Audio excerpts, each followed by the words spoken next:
Olá, bom dia a todos, sejam muito bem-vindos, muito bem-vindas a mais este encontro em torno da Palavra do Senhor. Neste domingo, dia 31 de janeiro de 2021, estamos encerrando o primeiro mês deste ano, com a bênção do Senhor, com todas as dificuldades, mas com a boa mão do Senhor sobre nós. O meu desejo é que você tenha passado uma bela semana.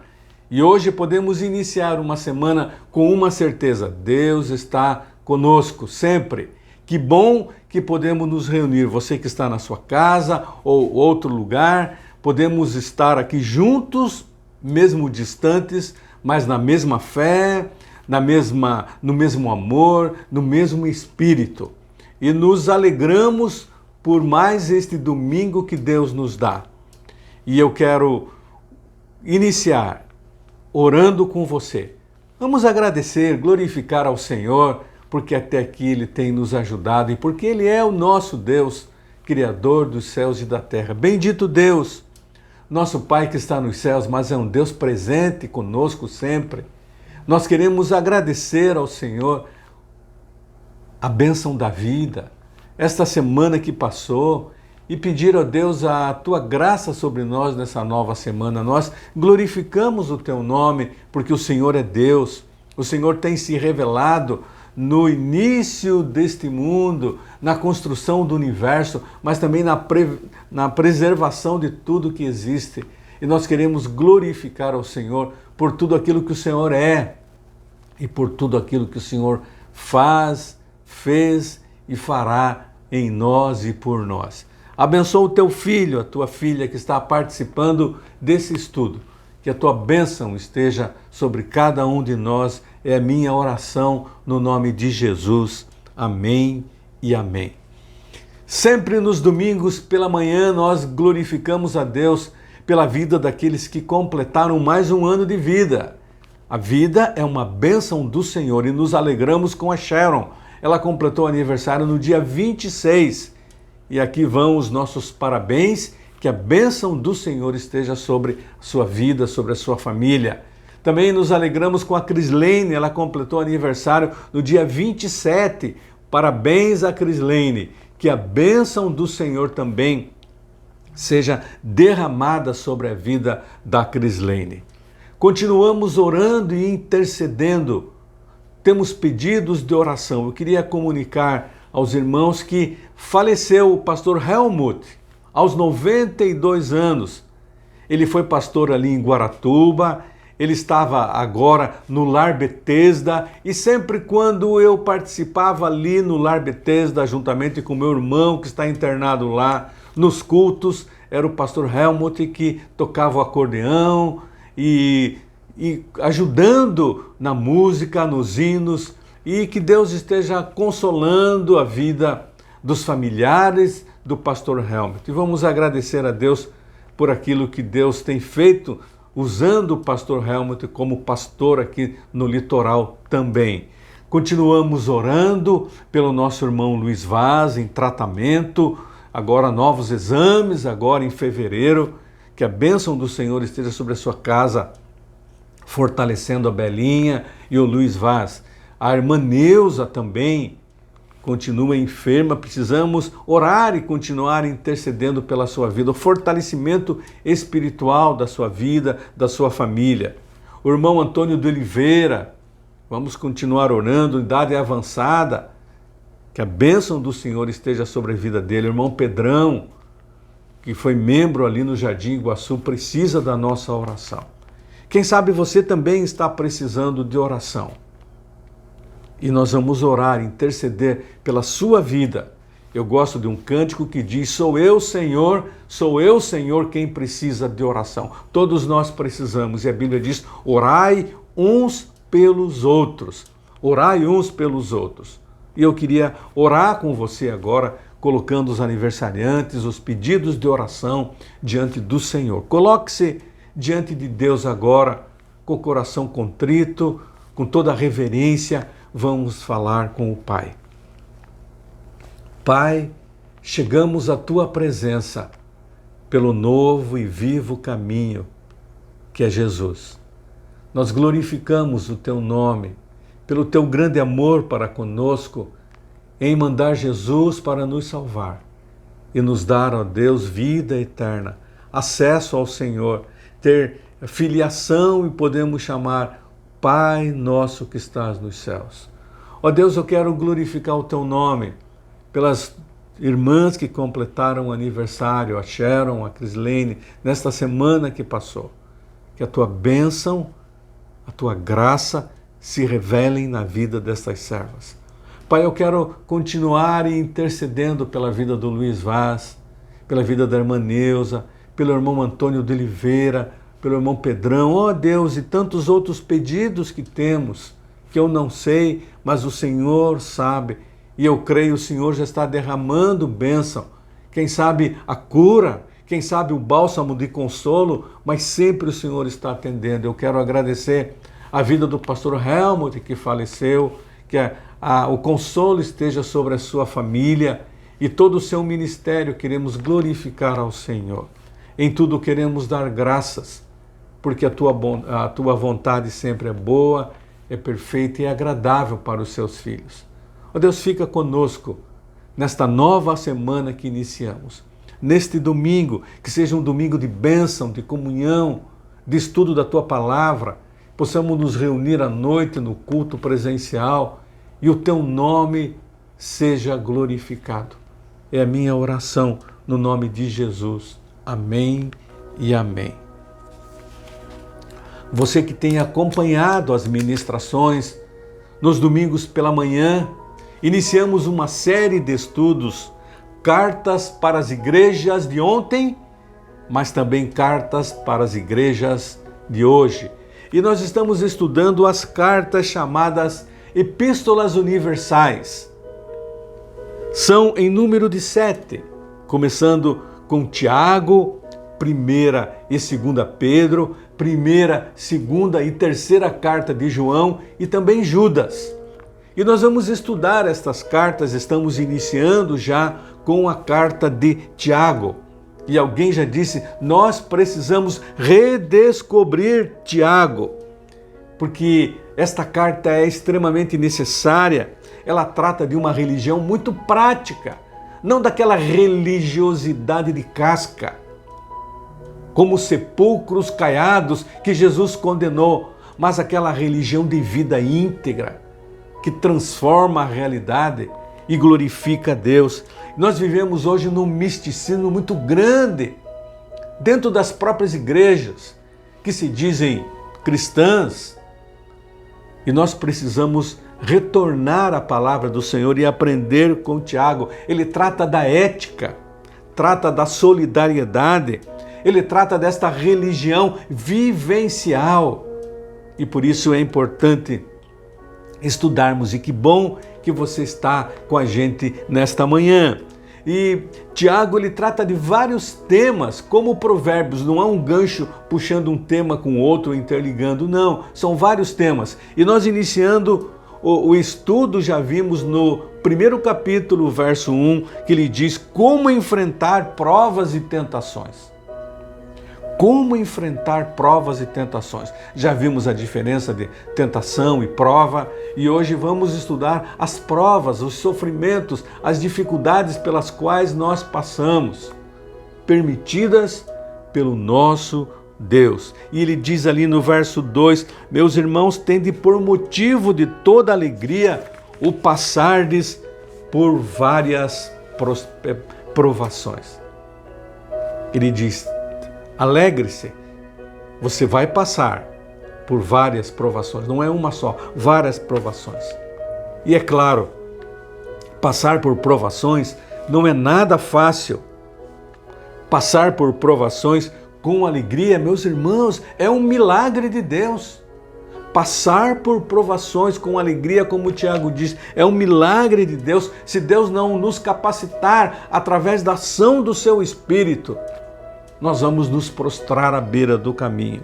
Nós devemos enfrentar as provações com alegria, diz Tiago, porque nós temos um Pai, Deus é nosso Pai. Ele usa as provações como meio para nos aperfeiçoar. a varão perfeito como Cristo. A Bíblia diz: sede perfeitos. E esta é a ação da aprovação, nos tornar perfeitos. Deus, ele dirige a história. E nós precisamos descansar nisso. O modelo desta perfeição que temos é Jesus Cristo. E Tiago diz que a provação é a prova da nossa fé. Prova da nossa fé. E a prova da nossa fé vai produzir em nós perseverança. E esta perseverança, ela tem uma ação completa, diz Tiago. Ela nos conduz a um processo de maturidade plena. Maturidade plena que vai ser consumada na volta do nosso Senhor Jesus Cristo. A revista atualizada diz: sabendo que a aprovação da vossa fé, uma vez confirmada, produz perseverança. Ora, verso 4, a perseverança deve ter ação completa para que sejais perfeitos e íntegros, em nada deficientes. É muito comum quando, em meio às aflições, às provações, às dificuldades, nós muitas vezes reclamamos de Deus. Chegamos para Deus e dizendo: Deus, mas por que eu? Por que isso na minha vida? Por que o Senhor está permitindo essas provações? Apesar, meus irmãos e irmãs, de não termos as respostas a estas perguntas, nós temos aquelas que são necessárias para que nós possamos confiar em Deus e amar a Deus. Deus, ele vem e se revela através da sua palavra. E mesmo nas dificuldades e provações, que não sabemos muitas vezes por que, nós podemos descansar no cuidado de Deus. Porque as provações, elas nos convidam a nos aproximarmos de Deus. A nos aproximarmos de Deus. É verdade, nem sempre sabemos o motivo, as experiências desagradáveis pelas quais nós passamos, a dor, o sofrimento, sempre, muitas vezes, tiram de nós essa capacidade de discernir. Mas nós precisamos confiar em Deus, que Ele está no controle. Um exemplo claro de provações é o Jó. E ele, quem sabe, nunca descobriu a razão por que ele foi provado. A palavra de Deus, ela nos orienta, ela nos confirma que a provação na vida do crente, ela tem um propósito. Eu queria que você guardasse isso no seu coração. Você está passando por provações? Todos nós estamos passando por provações, umas maiores, outras menores. Mas uma verdade, Deus está no controle. Esta provação tem um propósito. Deus está usando isso para a glória dele e para o nosso aperfeiçoamento como crentes em Cristo Jesus. É importante entendermos que nada na nossa vida acontece por acaso. Meu irmão, minha irmã, nós não estamos à mercê da sorte. Nós não estamos à mercê do acaso, não. Nós somos filhos de Deus. O Deus Todo-Poderoso é nosso Pai. E Ele age sempre para o nosso bem. Mesmo não entendendo, mesmo não compreendendo, Ele é Deus e Ele ama o seu Filho. Por isso, a palavra de Deus diz lá em Romanos 8:28, e sabemos que todas as coisas contribuem juntamente para o bem daqueles que amam a Deus, daqueles que são chamados por seu decreto. Qual o propósito das provações? Muitas vezes, Deus nos mostra o propósito da provação. Paulo é um exemplo, para que ele não se exaltasse. Muitas vezes ele não mostra. Jó, ele não mostrou o motivo, o propósito da provação. Eu li uma história que achei interessante. Há muitos anos atrás, diz a história, um rei Ele colocou uma grande pedra numa estrada onde, nessa estrada, passavam muitas pessoas. E aquela pedra estava atrapalhando a circulação das pessoas, das carroças que passavam ali. E ele colocou aquela grande pedra e ficou olhando durante um período de tempo. Por ali passaram homens ricos, por ali passaram homens trabalhadores, passaram chefes de casa, de família, e muitos passavam ali, desviavam, outros reclamavam, outros diziam que o rei não cuidava da cidade, da estrada, até que passou um camponês, carregando o fruto da sua plantação. Ele pega fruto da sua plantação, deixa de lado, vai no meio da estrada e com muito esforço, ele vai e retira aquela grande pedra e coloca ela ao lado da estrada, abrindo o caminho assim.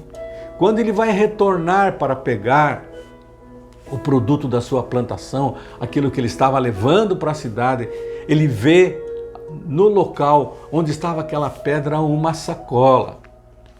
E ele olha a sacola e daqui a pouco ele abre aquela sacola e dentro daquela sacola muitas e muitas moedas de ouro.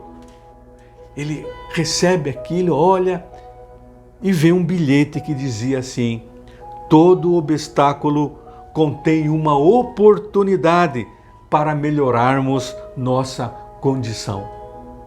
Com certeza a sua condição de dinheiro, a sua condição de vida melhorou com aquelas moedas de ouro, mas as provações e os obstáculos que muitas vezes Deus permite para nós melhora a nossa condição não financeira, mas melhora a nossa condição espiritual. Nossa condição espiritual. E é exatamente o que a Bíblia nos ensina. A provação tem por objetivo aperfeiçoar e fortalecer o cristão. Creia nisso, sabendo que a provação da vossa fé, uma vez confirmada, produz perseverança. A chave para mantermos a alegria cristã em meio às provações é entender o que Deus está fazendo em nós e através de nós por intermédio do sofrimento. Tiago, ele descreve o sofrimento, a provação, as dificuldades como um teste para a nossa fé.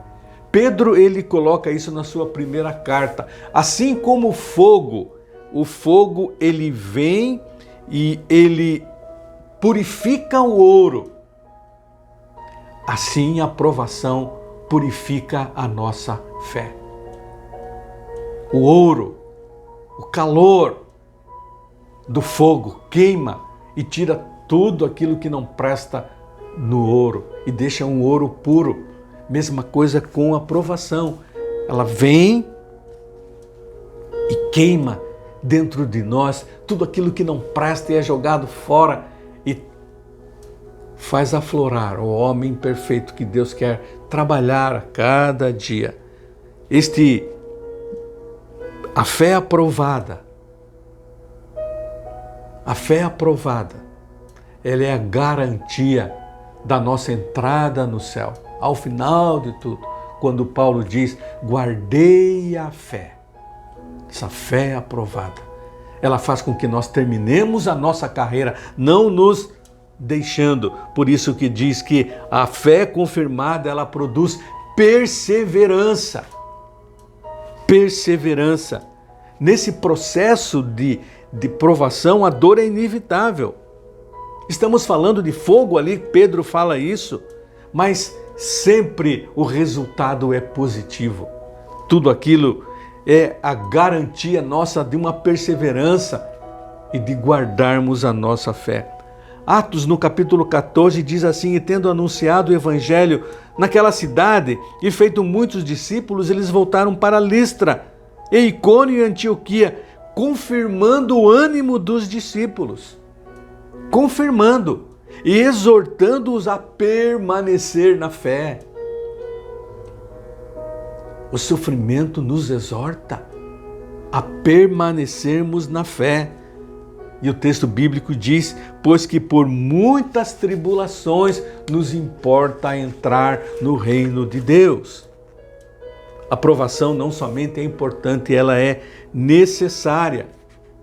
E eu preciso aprender isso. Com muita dificuldade e dor, sim, mas preciso. Paulo aos Romanos, ele diz: sendo justificados pela fé.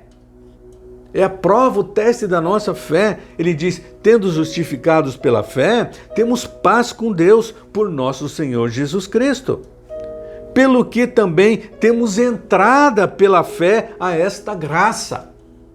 A fé é importante para termos esta paz com Deus, a entrarmos nesta graça, ele diz, na qual estamos firmes e nos gloriamos na esperança da glória de Deus. E não somente isto, mas também nos gloriamos, diz ele, nas tribulações, sabendo que a tribulação produz paciência, e a paciência, experiência, e a experiência, esperança. E a esperança não traz confusão, porquanto o amor de Deus está derramado em nosso coração pelo Espírito Santo que nos foi dado. A provação é um teste para a nossa fé, que nos leva à perseverança, a termos paciência, a termos uma vida, a experiência com Deus verdadeira. E esta experiência com Deus nos dá a esperança. O resultado sempre é positivo. O grande pregador Davi Field, ele diz que perseverar é se recusar a achar uma saída fácil, quando as pressões da vida se tornam particularmente pesadas. É a firme atitude mental de quem não se curva diante das circunstâncias, nem se rende às provações. A provação é um teste da fé, que nos leva a perseverar. Por isso, meu irmão, minha irmã, se você decidir permanecer firme na luta, perseverando com paciência, Deus garante o final feliz. Deus garante que você permaneça fiel e fortalecido a cada dia. Por isso, Paulo, escrevendo aos Tessalonicenses, ele diz assim: Paulo e Silvano e Timóteo, a igreja, graça e paz. E daqui a pouco ele diz ali: porque a vossa fé cresce muitíssimo. E por isso eu dou graças a Deus por vocês. Aqueles cristãos lá em Tessalônica foram provados, estavam sendo provados, mas ele diz: eu dou graças a Deus porque vocês têm enfrentado essas provações com fé. E essa fé cresce muitíssimo. E Paulo continua: por causa da vossa paciência e fé, eu dou graças, paciência e fé em todas as vossas perseguições e aflições que suportais. Eles estavam sendo perseguidos, afligidos. Mas Paulo diz: nós damos graças a Deus porque a fé de vocês nesse tempo tem crescido. E o desejo do meu coração, o desejo de Deus na sua vida, é que nesses tempos de pandemia, de provação, falta de emprego, doença, morte, tanta desgraça, em meio a tudo isso, a nossa fé possa crescer. E Deus possa dizer: eu me alegro, porque a fé de vocês cresce em meio às perseguições, às aflições que vocês estão suportando. A palavra de Deus diz que as provações, elas são um teste para a nossa fé e elas vão gerar perseverança ou constância. Paulo diz: acabei a carreira. Ele foi perseverante, ele foi constante até o final, não ficou prostrado nem desistiu em meio às provações. E esse é o desafio para mim e para você. Por isso, ele mesmo diz, para que lá, a igreja em Éfeso, para que não sejais meninos inconstantes, levado de lado como onda, pelo engano dos homens, astúcia, que induzem ao erro. A palavra de Deus diz que não devemos ser inconstantes. E a provação, ela nos leva à constância, à perseverança. Esse pecado da inconstância é algo grave. Alguém já disse que é uma falha de caráter até. Uma falha ocasionada, quem sabe, problema familiar, a maneira de educação, o meio, exemplo de pais, amigos. Mas esta falha, esse pecado da inconstância, ele precisa ser auxiliado, ele precisa ser acompanhado, ele precisa ser corrigido e precisa haver cura nessa inconstância, mesmo nos projetos da vida. Quantas pessoas começam algo e não terminam? Não é verdade? Começa a estudar um instrumento, violão, quando as coisas começam a piorar, desistem, começam a estudar uma língua, o inglês, por exemplo, e a hora que vem a dificuldade, desistem, começam num trabalho e desistem, começam um ministério na igreja, e aí a coisa começa a pegar, porque quando a inconstância nessas áreas da nossa vida física, elas nos derrotam e nos levam a cair, mas quando a inconstância é nessa área espiritual, o problema aí não é mais grave, é gravíssimo. Quando a inconstância é na nossa vida espiritual, começamos a ler a Bíblia e paramos no caminho, começamos um estudo da palavra de Deus, mais aprimorado, acurado, e desistimos. Iniciamos um ministério na igreja e daqui a pouco vem as provações, as lutas, nós desistimos e damos até desculpas. Este ano é o meu ano sabático, eu já ouvi muito isso. As provações vêm e este pecado da inconstância, e as provações, elas levam à perseverança. Não importa como se manifesta essa inconstância. Quando a falha se revela nesta área espiritual, ela nos induz a problemas gravíssimos na construção do nosso caráter, na construção da nossa comunhão perfeita com o Pai. Nada é construído de forma instantânea e inconsistente, mas precisa constância e perseverança.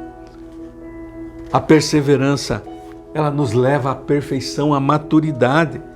O resultado desta perseverança é nos tornar maduros.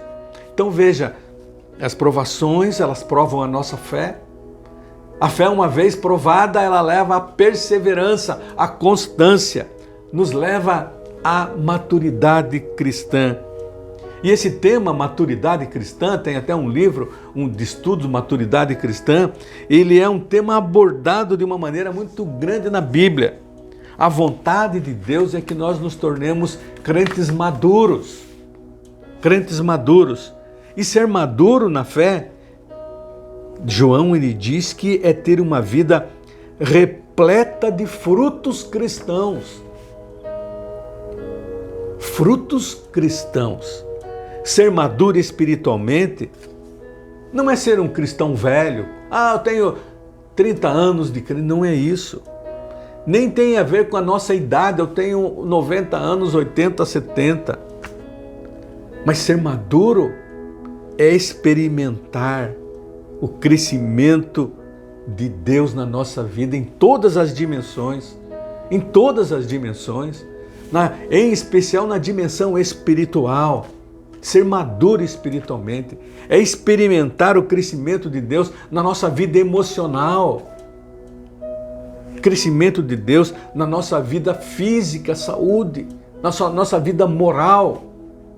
Ser um crente maduro. Ser maduro é se mostrar a exemplo de Cristo, copiando Cristo em todo o seu ser, em todos os seus aspectos. A Bíblia diz que nós devemos crescer em tudo. Paulo aos Efésios, capítulo 4, 5, naquele que é o cabeça, Cristo. Portanto, a maturidade cristã é o crescimento em Cristo, tendo Cristo como modelo. Essa maturidade Deus quer da minha vida e da sua vida. Quantos crentes imaturos, como crianças, Paulo diz que ainda continuam tomando leitinho e ainda não estão sendo alimentados, não querem a comida, a carne. Quantos crentes imaturos, como crianças. Nós precisamos pedir de Deus a graça e o poder para a maturidade cristã. Maturidade e aprovação, ela nos dá esta maturidade. Maturidade. A Bíblia diz, e Tiago diz que as provações geram esta maturidade. Ninguém jamais cresce em tempos de paz. As verdadeiras e mais profundas lições da vida nós aprendemos na escola do sofrimento, na escola da provação. Alguém já disse que somente a dor nos mostra como nós somos incapazes e quanto nós necessitamos de Deus. Nas fornalhas do sofrimento, nós somos convidados a desistir da nossa autoconfiança e confiar exclusivamente em Deus. O sofrimento, as provações não são nada fáceis. Por isso nós pedimos a graça de Deus sobre nós. A carta aos Hebreus, no capítulo 12, diz: considerai, pois, aquele que suportou tais contradições dos pecadores contra si mesmo, para que não enfraqueçais. Olhe para Jesus, para que você não desfaleça no teu ânimo, diz ele na sua carta. Ainda não resististes até o sangue, combatendo contra o pecado. E já vos esquecestes da exortação que argumenta convosco como filhos. Filho meu, não desprezes a correção do Senhor, e não desmaies quando por ele fores repreendido, porque o Senhor corrige o que ama e açoita a qualquer que recebe como filho. Se suportais a correção, Deus vos trata como filhos, porque que filho há a quem o Pai não corrija? E ele continua no verso 11, e na verdade toda a correção, e você pode colocar toda a aprovação ao presente, não parece ser de gozo, de alegria, não, senão de tristeza. Mas depois, guarda isso no seu coração, mas depois produz um fruto pacífico de justiça nos exercitados por ela. A correção ao presente não parece ser de gozo, senão de tristeza, mas depois, uma outra versão diz, produz crescimento tranquilo, em virtude e em caráter, crescendo em virtude e em caráter, a exemplo de Cristo. E o escritor aos Hebreus, ele termina então dizendo: portanto, tornai a levantar as mãos cansadas e os joelhos desconjuntados, e fazei veredas direitas para os vossos pés, para que o que manqueja não se desvie inteiramente, antes seja sarado. Vamos levantar as mãos cansadas, joelhos desconjuntados, e vamos em frente, olhando para Jesus, autor e consumador da fé. Ele disse: guia a paz com todos, tendo cuidado de que ninguém se prive da graça de Deus. Por isso caminhe e receba essa graça, esse poder para caminhar. Por isso Tiago, ele é muito claro: tenham por motivo de grande alegria o fato de passardes por várias provações. A Bíblia não faz apologia ao sofrimento, não somos masoquistas. Mas o sofrimento ele veio por causa do pecado, não tem dúvida. O resultado do pecado lá em Adão e Eva vem de pai para filho até chegar a minha vida e a sua vida. E por isso todo mundo, todos nós, passamos por provações e sofrimentos. Quando Tiago diz para você se alegrar nas provações, ele não está dizendo alegre-se simplesmente, não. Ele está dizendo alegre-se porque você como cristão tem um entendimento. Deus está no controle. Deus tem um propósito com isso. Deus está trabalhando na sua vida por meio das provações, por meio dos sofrimentos. E ao final, Ele vai conduzir você a uma vida de vitória. Que coisa! E eu preciso lembrar disso. Em meio às provações pelas quais eu estou passando, preciso lembrar disso. Charles Spurgeon, o grande pregador, ele diz assim: nenhum de nós poderá chegar à mais alta maturidade sem estar disposto a suportar o calor do verão das provações. Sem estar disposto a enfrentar o calor do verão das provações. E Deus, Ele nos capacita, Ele nos ajuda a vencermos estas provações.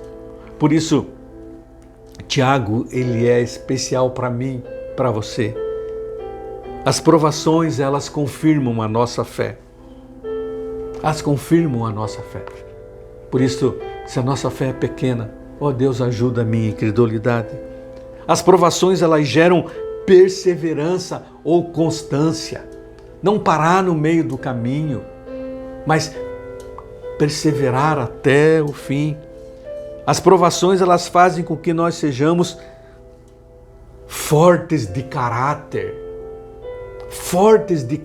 como Cristo, íntegros, completos, a Bíblia fala, perfeitos em integridade. Resumindo, as provações fazem com que nós tenhamos maturidade em Cristo. Como crentes maduros, podemos viver a nossa fé. Não só vivendo na prática, mas anunciando e dizendo que é um Deus que está conosco todos os dias. Que Deus nos ajude. No próximo domingo nós vamos ver alguns dos princípios para lidarmos com as provações. Como eu posso lidar com isso, pastor? Como eu posso tratar esta ou aquela situação? A Bíblia nos ajuda e ela nos orienta. Que Deus abençoe você. Deus abençoe a sua família. E que as provações conduzam você a uma fé em Cristo Jesus maior. E esta fé o leve a perseverar. E esta perseverança faça com que você seja maduro em Cristo, madura em Cristo. Vamos orar. Pai, glorificamos o Teu nome, porque o Senhor é o nosso Deus. E a Tua palavra sempre ela é muito viva. Ela se renova a cada dia, como as Tuas misericórdias se renovam a cada manhã. Que a Tua bênção esteja sobre o Teu filho e a Tua filha que está participando desse estudo. E que possamos viver a nossa fé. Possamos perseverar até o fim, sabendo que o Senhor está conosco todos os dias, até a consumação dos séculos. Obrigado, ó Pai. Oramos assim no nome precioso de Jesus. Amém e amém. Deus abençoe ricamente e abundantemente a sua vida. Um bom domingo com a graça do Senhor e uma semana abençoada, orientada e dirigida pelo nosso grande Deus. Até uma próxima, se Deus assim nos permitir.